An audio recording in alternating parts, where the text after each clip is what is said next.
अगली सुबह वो दूसरी डक्स की आवाज से जाग गया और उसके सामने से जंगली बतख का झुंड गुजरा। कौन हो तुम और यहाँ क्या कर रहे हो? क्या मैं कुछ देर यहाँ रुक जाऊँ प्लीज? मेरे पास कोई घर नहीं है। तुम बहुत अगली हो। ठीक है रुक जाओ, पर तुम हमारे साथ नहीं आ सकते।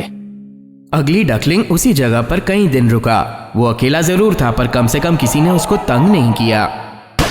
एक दिन डकलिंग ने जोरदार धमाका सुना। वो डरकर वहीं पर छुप गया।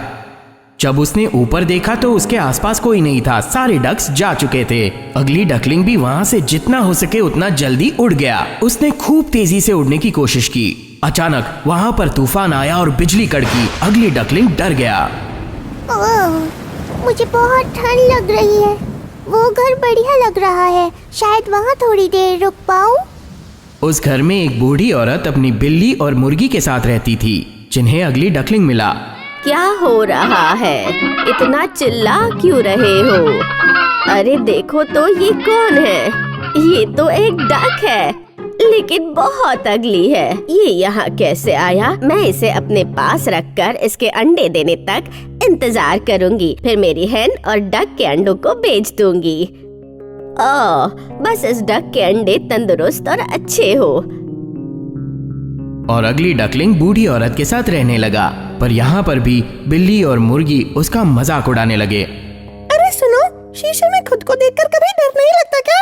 मुझे देखो, मेरा बदन कितना मुलायम है, मेरे नाखून भी कितने बड़े और सुंदर है। मालकिन कहती है मेरी चाल भी लाजवाब है। तुम एक लूजर हो, तुम अंडे भी नहीं दे सकते। मेरे अंडों को देखो, ये कितने बड़े और सुंदर हैं। अगली डकलिंग और अकेला पड़ गया।